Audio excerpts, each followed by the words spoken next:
네, 안녕하십니까. 저는 임팩티브 AI의 본부장 안수호입니다. 네, 저희는 수요 예측을 메인으로 하는 기업이고요. 저희가 이번에 소개드릴 것은 수요 예측을 통해서 재고 관리 솔루션으로서 이번에 발주를 얼마나 넣으면 좋을지 이런 것들을 좀 알려드리는 시간으로 가져보겠습니다. 일단 좀 배경을 좀 더 설명을 드리겠습니다. 여기 계신 분들이 다 SCM 쪽에 연관이 돼 있으신 분들이다 보니까 아무래도 재고 관리에서는 굉장히 좀 어려움을 많이 겪고 계실 것 같습니다. 실제로 이 재고 관리에서 어려움을 겪고 있는 이유는 무엇일까라고 봤을 때 저희가 생각했을 때 가장 큰 문제점은 결국 그 기업에서 얼마나 팔릴지를 정확하게 이해하지 못하고 대략적인 감으로만 의존해서 판매량을 예측했기 때문에 이번에 발주를 넣을 때도 항상 어려움이 있는 그런 상황들인 것 같습니다. 그래서 그와 같은 상황들은 실제로 중소기업뿐만이 아니라 대기업에서도 굉장히 큰 문제로 자리 잡고 있습니다. 그러면 재고 손실에 관련해서 그냥 어떤 문제점들이 있을까를 좀 자세하게 살펴봤더니 재고가 부족해가지고 고객사의 신뢰도를 좀 떨어뜨리는 경우가 굉장히 많이 있었습니다. 두 번째로는 재고가 부족하기 때문에 공장을 추가적으로 발동을 하거나 그 기존에 있던 생산 공정의 일정을 계속해서 수정해야 되는 거에 대해서 굉장히 많은 좀 어려움을 겪고 계셨었고요. 그 세 번째로는 재고 과잉이 너무 많아지게 되면은 결국은 이 재고 과잉을 해결하기 위해서 계속해서 창고의 그 규모를 확대를 한다든지 이렇게 해서 계속해서 비용이 투자가 되는데 근데 실제로 제일 큰 문제는 이 폐기 비용입니다. 예를 들어서 이 불용 처리해야 되는데 이거를 그냥 가져다 버릴 수 있는 게 아니고 예를 들어서 식품이라든지 아니면은 폐기할 때 또 추가적인 비용이 들어가는 그런 산업군 같은 경우에는 확실히 이렇게 추가적인 비용들이 너무 많이 발생하는 것을 확인을 할 수가 있습니다. 그리고 제가 기업들 미팅을 하면서 가장 큰 문제점은 뭐냐면 이게 얼마 정도 되는지를 경영진에서 아예 추산조차 못하고 있다는 게 실질적인 현실인 것 같고요. 그래서 이제 결국은 담당자 입장에서는 재고를 부족하게 하거나 재고를 많게 하거나 해서 결국 계속해서 문제가 되다 보니까 실제로 저희가 만났던 식품의 업체 같은 경우에는 그 담당자가 한 10여 년째 계속 똑같은 근무만 하고 계신다고 하더라고요. 그래서 왜 똑같은 근무만 하고 계시냐라고 여쭤보니까 그 기업에서는 이분이 감이 제일 좋아서 그래서 이분을 다른 포지션으로 넘길 수가 없어가지고 계속 이 작업만 하셨다고 하더라고요. 그래서 이제 이런 것들을 좀 저희가 해소시키고자 이제 저희는 디플로우라는 서비스를 만들었습니다. 그래서 그럼 기업에서는 과연 어떤 식으로 예측을 해왔는가라고 좀 살펴봤을 때 대부분은 좀 그냥 전통적인 통계 방식을 좀 썼던 것 같습니다. 실제로 경영학을 전공하신 분들이 대부분 이 SCM 쪽을 관리를 하시다 보니까 아무래도 좀 더 공부를 많이 하셨어도 이 리그레션이나 회귀 분석 쪽으로 접근을 많이 하셨을 거고 근데 그거는 다 과거 데이터만을 위한 그리고 그 사내에 있는 데이터만 가지고 활용을 했기 때문에 절대 이게 정확하게 나올 수가 없습니다.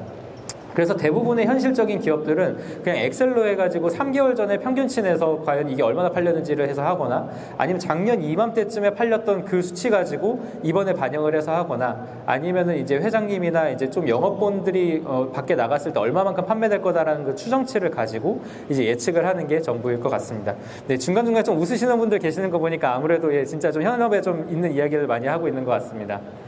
그래서 저희가 이제 이 AI를 활용을 해서 ERP에 있는 데이터와 연동을 해가지고 저희는 이 AI로 예측치를 제공을 해드리고자 합니다. 그래서 궁극적인 목적은 이 AI를 통해서 이 재고가 쌓여있는 이 방식들을 이제 저희가 이 캐시로 바꿔드리는 거죠. 그래서 창고에 있는 이 재고 자산들을 현금으로 바꿔서 이제 그래서 나중에 재무제표를 뜯어봤을 때에도 이제 현금 자산은 늘어나고 이제 그 재고 자산의 비중은 줄어들게 되는 이런 효과까지도 저희는 보여드리는 게 최종적인 목표다라고 봐주시면 되겠습니다. 그럼 이제 임팩티브 AI의 솔루션을 좀 소개해드릴까 합니다. 저희는 소개를 드릴 때 AI 신입사원을 한 명 들이시라라고 말씀을 드립니다. 이름은 디플로우이고요. 디플로이 상세 화면을 좀 보여드리겠습니다. 일단 첫 번째로는 수요 예측 파트인데요. 여기 위에 있는 이 데이터는 ERP에 있는 데이터랑 연동을 해서 저희가 가져오는 데이터다라고 보시면 되겠습니다.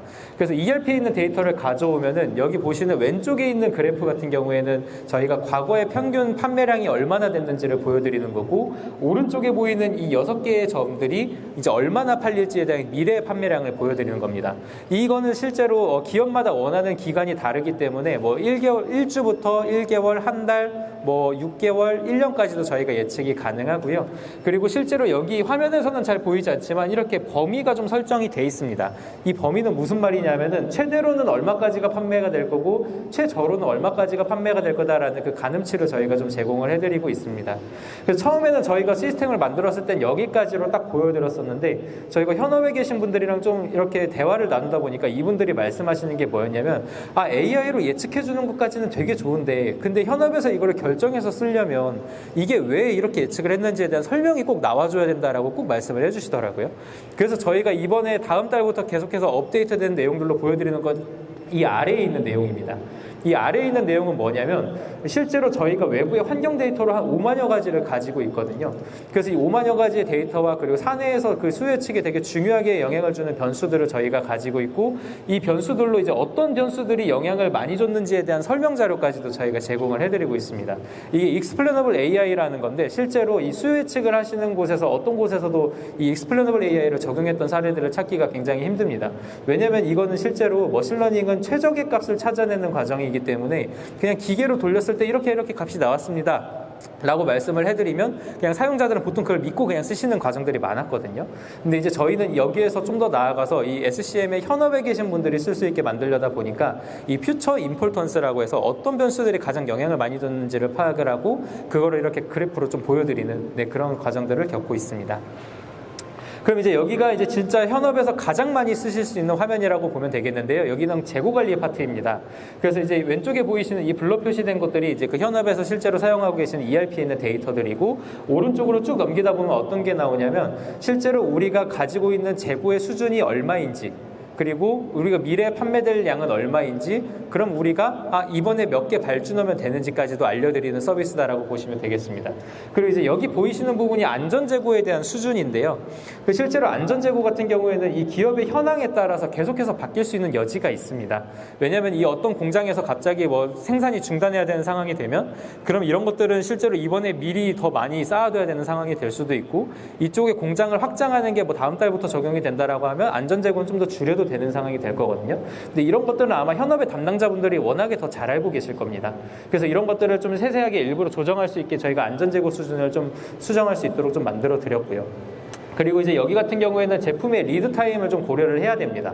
그래서 예를 들면은 인도네시아에서 만약에 제품을 생산해가지고 가져오는데 한 3개월이 걸린다라고 하면 저희가 3개월 뒤에 예측치를 가지고 이제 이번에 발주를 몇 개 넣으면 되는지를 말씀을 드리는 거고 국내에 공장이 있다. 그래서 한 달 안에도 충분히 가능하다라고 하시면 우리는 한 달 뒤에 판매량이 얼마인지를 파악을 해서 이번에 재고가 얼마 있는지를 고려를 한 다음에 이번에 이만큼 발주를 넣으시면 됩니다라고 이제 제공을 해드리는 서비스라고 보시면 되겠습니다.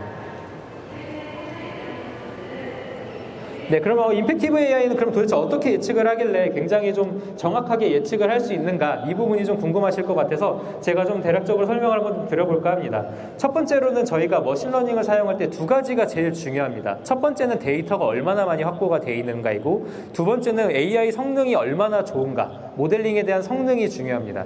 첫 번째로는 데이터에 대한 설명을 좀 드리자면 데이터는 저희가 ERP에 있는 데이터와 그리고 마케팅이나 영업 관련해서 매출에 영향을 주는 데이터들을 저희가 계속해서 크롤링을 해올 겁니다. 그럼 이제 내부에 있는 데이터는 이렇게 받게 되면 결국은 기업에서 판매량이 바뀐다라는 거는 외부의 환경 요인들이 바뀌었기 때문에 이 판매량이 계속해서 바뀌는 거거든요. 그래서 이제 저희가 할 수 있는 방식은 뭐냐면 이렇게 거시경제 데이터들을 가장 먼저 학습을 해옵니다. 그래서 거시경제 데이터라고 한다면 날씨나 GDP, 코로나, 소비자 물가지수, 심리지수, 산업별 변동계수 이런 것들 한 5만여 가지가 있는데 이런 것들을 계속해서 수집해서 모으고 있고요. 만약에 현업에서 좀 미팅을 하다가 우리도 공시 데이터들 중에서도 이런 데이터들이 굉장히 좀 중요한데 이런 거 반영 가능한가요? 라고 저희에게 문의를 주시면 저희가 그것까지도 크롤링해서 모을 수가 있습니다. 그럼 이렇게 데이터가 좀 풍부하게 모이게 되면은 그 다음에 저희가 해야 되는 일은 저희가 가지고 있는 수요 예측 모델에다가 이렇게 데이터를 넣어보는 거거든요. 근데 이 데이터를 넣어볼 때 실제로 모델의 성능도 되게 중요하고 모델이 어떤 모델인가도 되게 중요한데 근데 중요한 거는 여기서 수요 예측에 특화되어 있는 모델이 맞는가가 제일 확인하셔야 되는 포인트입니다.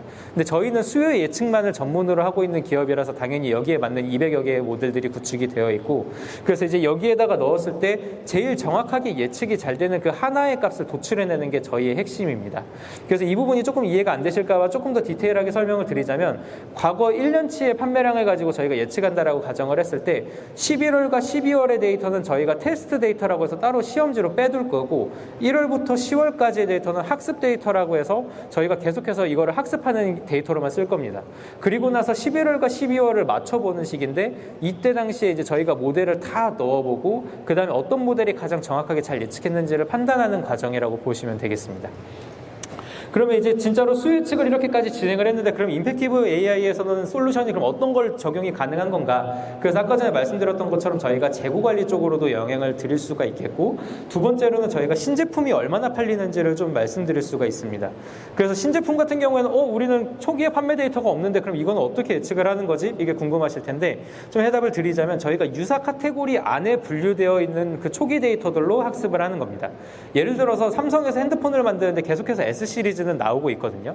그럼 S 시리즈가 나왔다는 거는 그 전에 있었던 모델이 존재한다는 얘기고, 그럼 그 전에 있었던 모델들의 초기 판매량을 학습을 해서 이번 달에 얼마나 판매가 될지를 예측한다라고 봐주시면 되겠습니다.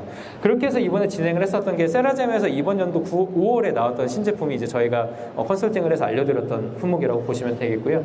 그리고 이제 마지막으로 좀 하나 더 해드릴 수 있는 게 뭐냐면 원자재에 대한 가격도 저희가 예측을 해드릴 수가 있습니다. 그래서 실제로 저희가 풀무원이랑 동국제강에 지금 실제로 서비스가 들어가고 있고 AT 농수산식품유통공사랑도 지금 긴밀하게 논의를 하고 있는 상황이기도 합니다. 그래서 이제 원자재에 대한 가격을 예측을 하게 되면 원자재가 비쌀 때는 최대한 적게 사고, 그리고 이제 원자재가 쌀 때는 최대한 많이 싸서, 그래서 이제 최대한 많은 양을 적은 비용으로 구매할 수 있게 해드리는 게 저희의 솔루션의 요지거든요. 그래서 이제 저희가 A to Z로 솔루션을 한다라고 한다면 미래 제품 판매량을 예측을 하고 이번에 재고를 몇 개를 쌓을지를 확인한 다음에 그럼 이 재고는 결국은 원물이기 때문에 그 원물의 소요량이 얼마나 필요한지를 다시 계산을 하고, 그럼 원물이 가격이 얼마나 쌀 때 얼마만큼 구매하는 게 제일 적절한지까지 알려드리는 게 이제 원큐에 해결할 수 있는 솔루션이다라고 보시면 되겠습니다. 그래서 이제 마지막에는 저희가 이제 가격이라는 데이터까지도 저희가 변수로 놓게 되고 판매량을 예측하게 되면 가격이 떨어질 때 판매량이 얼마나 올라가는지를 보게 되면 적절하게 할인율을 얼마나 할 수 있는지까지도 도출이 가능하거든요. 이게 실제로 쿠팡에서 적용하고 있는 일별로 할인율이 다른 게 결국 다이나믹 프라이싱인데 저희도 똑같은 솔루션을 지금 구현하고 있다라고 봐주시면 되겠습니다. 네, 그래서 저희가 가지고 있는 레퍼런스를 좀 간단하게 소개를 해드릴까 합니다. 실제로 여기 이노바이 스튜디오라고 식품 유통 회사인데요. 여기에서 보이시는 이 초록색의 그래프가 이 실제 값이고 파란색 그래프가 예측 값입니다. 그래서 이 중간중간에 이렇게 잘 튀어오르는 것들을 확인을 할 수가 있는데 이렇게 시즌을 잘 예측하고 이런 추세를 잘 예측하는 게 굉장히 중요합니다. 이 추세를 예측하는 게 굉장히 중요한 이유는 뭐냐면 예를 들어서 이렇게 예측을 잘 했는데 실제로 어떤 분께서는 여기 있는 이 오차를 보시고 이거 굉장히 좀 큰 오차가 나는 거 아닌가? 이렇게 좀 생각하시는 분들도 계세요. 근데 저희가 말씀드릴 수 있는 게 뭐냐면 실제로 기업에서는 저희가 제공해드릴 때 예측값과 실제값을 비교해서 제공을 해드리지만 중요한 거는 저희가 그래서 발주를 몇 개나 넣어야 되는지를 말씀드릴 때 안전재고값을 얼마나 설정해야 되는지까지도 저희가 설명을 드리거든요. 근데 안전재고를 설정하는 기준은 다음과 같습니다. 이 초록 파란색 그래프가 예측값이기 때문에 이 그래프를 전체적으로 올려버리게 되면 실제로 기업에서 이 재고를 가지고 있을 때 재고가 부족한 문제는 해결이 됩니다. 그리고 재고가 위에 조금씩 남을 거거든요. 그럼 이 남아있는 재고들을 가지고 저희가 말씀드릴 수 있는 게 기업에서 경영하실 때 가장 좋은 적정 재고의 수준입니다라고 제안을 드립니다. 그럼 이제 저희가 제안을 드리는 수준이 이 정도라고 한다면 기업에서는 최대한 이런 걸 이렇게 제공을 해줬으니까 근데 우리 기업의 현황이나 실황들을 좀 파악을 해서 작업 담당자분들의 감을 더해가지고 이제 발주를 놓는 게 저희가 생각했을 때 가장 재고 관리를 잘하시는 기업이라고 좀 인식이 되고 있고요. 그래서 이제 저희가 반도체부터 시작을 해서 반도체, 제약, 의료, 건축, 제품, 식품, 화장품 다양하게 이렇게 좀 예측을 하고 있습니다. 그래서 이제 다양한 산업군에서도 이렇게 예측이 했을 때 생각보다 되게 정확도가 높게 나오는 것을 확인을 할 수가 있고요. 그래서 이 정확도의 기준은 예측값과 실제값의 오차라고 보시면 됩니다. 그래서 예를 들면은 정확도가 실제로 판매량이 100이 나왔는데 저희가 98이라고 예측을 했으면 100분의 98이라고 해서 그래서 98%의 정확도다라고 좀 설명을 드리고 있고요. 그리고 이제 재고과잉과 재고 부족의 수치가 너무 크다 보니까 이거 너무 좀 수치가 큰 걸 보니까 임팩티브 AI에서 좀 부풀리기를 한 거 아닌가 이렇게 좀 오해를 하실 수도 있어요. 근데 저희가 말씀드릴 수 있는 건 뭐냐면은 재고 과잉과 부족은 저희가 고객사로부터 받은 기준이었습니다. 무슨 말이냐면 예를 들어서 A라는 기업에서 제품이 있는데 그 제품이 과거의 판매량을 계산해 보니까 평균적으로 한 100개씩 팔렸더라는 거죠. 그럼 이번 달에도 우리가 재고로서 한 120개 정도는 가지고 있어야지 좀 안전재고로서 좀 적당한 건데 120개보다 미만으로 가지고 있으면 저희가 재고 부족이라고 계산을 한 거고 반대로 저희가 3달치 이상의 분량 그러면 300개 이상을 가지고 있는 거잖아요. 그럼 그렇게 했을 때 저희가 이건 재고가 너무 많다라고 해서 재고 과잉을 계산을 한 게 이 정도다라고 보시면 됩니다. 그래서 실제로 이제 저희가 말씀드릴 수 있는 게 뭐냐면 의류 같은 경우에도 이게 한세 실업인데 68.7%가 나왔습니다. 그럼 생각보다 현업에서 보시기에는 정확도가 68.7%면 생각보다 예측이 너무 안 되는 거 아닙니까? 이렇게 또 궁금해하실 수도 있어요. 근데 제가 말씀드릴 수 있는 건 뭐냐면은 현업에서 정확도가 얼마나 나왔는지를 꼭 판단을 하셔야 됩니다. 작업 담당자가 예측을 해가지고 했던 것은 과연 정확도가 얼마나 나왔는지를 확인을 해야 그래야 비교가 되는 거거든요. 왜냐하면은 저희가 68%의 정확도가 나왔지만 실제로 재고과잉 같은 경우에 90%를 절감합니다. 이게 어떤 말을 의미하냐면은 실제로 의류 산업 같은 경우에는 재고를 굉장히 많이 쌓아둬서 팔릴 때 최대한 빨리 팔아야 됩니다. 왜냐하면 시즌이 지나버리면 사람들이 구매를 하지 않고 2월 상품으로 됐을 때 굉장히 떨이로 팔아야 되기 때문에 그래서 재고를 무조건 안고 가야 되는 산업이었거든요. 그래서 이제 이 정확도를 보는 것도 물론 중요하지만 이 현업에서 계신 분들이 얼마나 정확하게 잘 예측을 했고 그래서 거기보다 우리가 얼마나 더 예측을 잘하는지를 확인을 하셔야 되는데 아무래도 현업 담당자분들은 이제 좀 안전재고의 수준을 좀 많이 쌓다 보니까 아마 그게 문제가 될 겁니다. 그래서 우리는 그걸 줄여서 기업에서 경영성과를 창출하는 게 가장 큰 목표라고 볼 수도 있겠습니다. 네, 그래서 실제로 여기는 오성전자라고 LG의 리모컨을 납품하는 회사입니다. 그래서 이제 제조업체인데 여기서 감사하게도 좀 원가의 데이터를 좀 공개를 해주셔서 저희가 좀 이걸 계산을 해봤습니다. 실제로 이제 재고 부족과 재고 과잉은 아까 말씀드렸던 그런 기준으로 이제 저희가 산정을 했고 실제로 뭐 재고가 부족했던 사례가 얼마나 되는지 그래서 29만 개 과잉 재고 같은 경우에 23만 개 정도가 됐었습니다. 그래서 이제 저희가 AI로 예측한 것이 거기에다가 안전 재고를 50% 설정했느냐, 60%, 70%, 80%를 설정했느냐에 따라서 이 재고 부족의 문제는 해결이 될 겁니다. 왜냐하면 안전 재고가 늘어났기 때문에 재고 부족은 줄어들겠죠. 그럼 반대로 안전 재고가 늘어난다라는 얘기는 과잉 재고도 같이 늘어날 수 있다라는 얘기이기도 합니다. 그래서 이제 저희가 말씀드릴 수 있는 거는 적절하게 할 수 있는 그 안전 재고 값의 수준은 얼마나 되는가 이거를 저희가 말씀을 드리는데. 이제 그거를 저희가 이제 원가를 곱해서 계산을 해보니까 안전재고를 0.7, 70%로 설정했을 때가 가장 경영상의 성과가 좋다라는 것들도 저희가 계산을 해서 따로 알려드리고 있습니다. 근데 이제 현업에서 봤을 때 되게 저희 재밌었던 포인트는 이거였습니다. 저희는 무조건 돈이 세이브가 되면 제일 좋은 거라고 생각을 했었거든요. 근데 현업에 계신 경영진분들이랑 이야기 나눌 때 그분들은 뭐라고 말씀하시냐면 생각해보니까 여기는 0.8인데 생각보다 경영상의 차이가 성과가 크지가 않고 반대로 저쪽에 재고 부족 같은 경우를 보니까 0.8% 같은 경우에는 굉장히 많은 이 재고 부족을 줄여낼 수 있는 것을 확인을 할 수가 있습니다. 그럼 우리는 경영상의 성과는 조금은 줄여내더라도 그래도 우리는 이렇게 재고 부족을 줄여서 이렇게 고객사와의 신뢰도를 확보하는 게 더 중요하다라는 이 전략들을 좀 수립을 하시더라고요. 그래서 이제 저희 같은 경우에는 이렇게 세 가지를 좀 알려드립니다.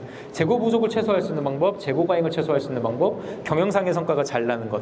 이렇게 세 가지를 알려드리면 현업에서는 이걸 필요하신 거에 따라 기호에 맞게 쓰시면 될 거라고 생각하고 있습니다. 그래서 저희가 가지고 있는 레퍼런스는 다음과 같습니다. 그래서 아까 전에 말씀드린 것처럼 뭐 반도체, 건축, 제품, 식품, 화장품 뭐 다양하게 지금 진행을 하고 있고요. 국내뿐만 아니라 저희가 글로벌 데이터들도 같이 섭렵을 하고 있다 보니까 뭐 해외에 지사가 있는 경우나 해외에서 판매량이 일어나는 경우에도 저희가 충분히 서비스가 가능합니다. 최근에는 저희가 지누스라고 미국의 판매법인이 있는데 거기에서도 실제로 SAP ERP를 쓰고 계셨고 거기에서도 IBP라는 솔루션이 이제 저희 수혜 측이랑 비슷하게 있는 거거든요. 근데 거기에서도 실제로 연간 10억 원 주면서 쓰고 계셨는데 잘 안 맞아가지고 저희랑 지금 POC를 하고 있고 이번 달이 이제 결과 발표 마지막으로 진행되고 있는 상황이기도 합니다. 네, 그래서 이제 뭐 간단하게 좀 국내 향료 회사의 사례인데요. 서울향료라는 곳에서 실제로 저희 솔루션을 이용하고 계시면서 보내주셨던 피드백입니다.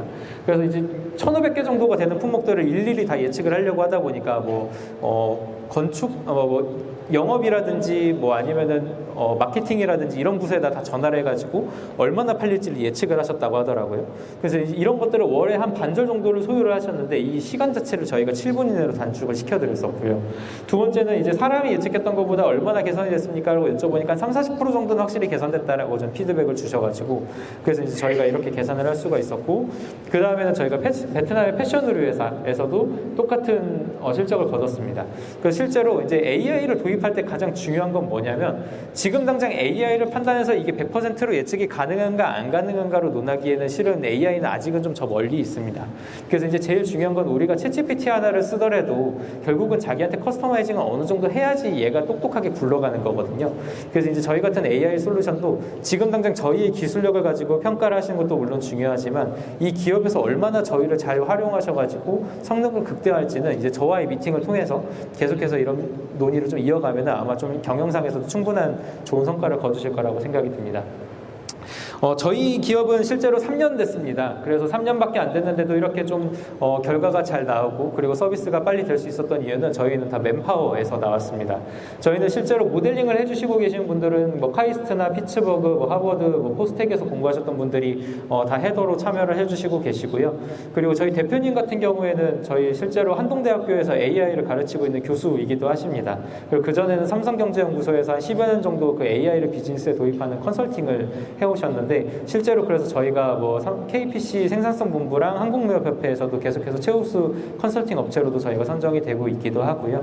그래서 이제 저희가 컨설팅부터 시작을 해서 이제 저희가 뭐 AI 솔루션이라든지 이런 것들도 다 좀 구현이 가능하다 보니까 기업 내에서 아직은 좀 AI에 관련해서 잘은 모르겠지만 좀 도입을 한번 해보고 싶다, 혹은 뭐 경영진에서 이런 세미나를 한번 좀 들어보고 싶다 하시는 분들은 이거 끝나고 나서 저한테 명함 보내주시면은 네, 제가 또 같이 또 연락드려서 같이 또 얘기 나눠보면 좋을 것 같습니다. 네, 그래서 실제로 이제 저희가 중해제약의 데이터를 가지고 똑같이 해외에서 진행되고 있는 수요 측 솔루션에 한번 넣어봤습니다. 그래서 마이크로소프트 예전에 스트림라인에도 넣어봤는데 실제로 저희가 제일 정확도가 높게 나오는 것을 보실 수가 있고요. 이게 가능할 수 있었던 이유는 저희는 수요 예측에만 집중을 해서 저희는 솔루션을 만들고 있기 때문에 확실히 좀 정확도의 부분에서 차이가 있고요. 실제로 마이크로소프트 예전나 스트림라인 같은 경우에는 범용 서비스입니다. 그러다 보니까 수요 예측 모델에만 좀 특화된 게 아니라서 그래서 생각보다 좀 정확도가 저희가 좀 더 잘 나올 수 있었다라고 볼 수 있겠고요. 그리고 이제 저희가 자체적으로 개발한 모델의 성능이 얼마나 좋은가 이 부분에서도 일반적인 뭐 리그레션이나 랜덤 포레스트나 뭐 다른 데이터 분석에 쓰는 그런 방법들을 쓰셔도 이제 저희가 자체적으로 개발한 모델의 성능이 더 좋다라는 것이고요. 그리고 이제 저희가 아까 전에 말씀드렸던 내용은 이제 아까 인하우스 AI 팀, 그러니까 기업의 대기업을 가지고 있더라도 대기업에서 AI 팀에서 결국 사용하시는 모델이 10개에서 20개인 반면에 저희는 224개의 모델을 가지고 있습니다. 그래서 이제 아까 전에 말씀드렸던 그 데이터의 방대한 풀들을 10개에서 20개에 넣어보느냐 혹은 224개에 넣어보느냐는 그 정확도가 분명히 판단을 해줄 겁니다. 네, 그래서 이제 그 방금 전에 말씀드렸던 224개에 대한 그 모델들은 저희가 다 논문 베이스로 만들었습니다. 그러다 보니까 이제 저희가 논문들은 다 지금 특허로 이렇게 출원을 해놓고 있는 상황이고, 지금 저희가 아직 만 3년밖에 안 되다 보니까 이제 계속해서 위에서부터 차근차근 지금 등록이 되고 있는 상황이고, 저희도 아무래도 대표님이 한동대학교의 교수이다 보니까 다 논문으로 만든 거라서 별다른 문제가 없이 계속해서 지금 등록이 잘 되고 있는 상황입니다. 네, 그거 외에도 저희가 이제 최근에는 뭐 독일의 드라이버리라고 하는 스타트업 경진대회에서 이제 우승을 하기도 했었고, 그리고 이제 아시아 태평양 지역에서 주요 CIO 선정해서 이제 탑 20위 안에 선정이 돼서 그래서 이제 기술력을 좀 아시아권이나 이제 유럽권에서도 좀 인정을 받은 상황이기도 합니다. 최근에는 저희가 국내에서도 딥테크 팁스라고 그래서 우리나라에서 그 정부기관에서 그 주요한 기술들에 대해서 이렇게 검증을 해주고 지원을 해주는 제도인데 저희가 최근에는 딥테크 팁스로 선정이 돼서 한 15억 정도를 이렇게 좀 투자를 받게 되는 그런 상황이 생기기도 했습니다. 그래서 좀 여기까지가 이제 저희 기업에 대한 설명 내용이고요. 좀 저희가 그 입구 쪽에서 트윈이 옆에 저희가 부스가 있습니다. 그래서 이제 좀 더 디테일한 상담을 좀 해보고 싶거나 이제 기업에 대한 좀 논의를 해보고 싶으시면 이 컨퍼런스 끝나고 저랑 같이 명함 교환했으면 좋겠고, 또 궁금하신 점들이 있으시면 저희 부스 방문해 주셔서 추가적인 구체적인 논의 좀 해봤으면 좋겠습니다. 네, 경청해 주셔서 감사합니다. 지금까지 임팩티브 AI였습니다.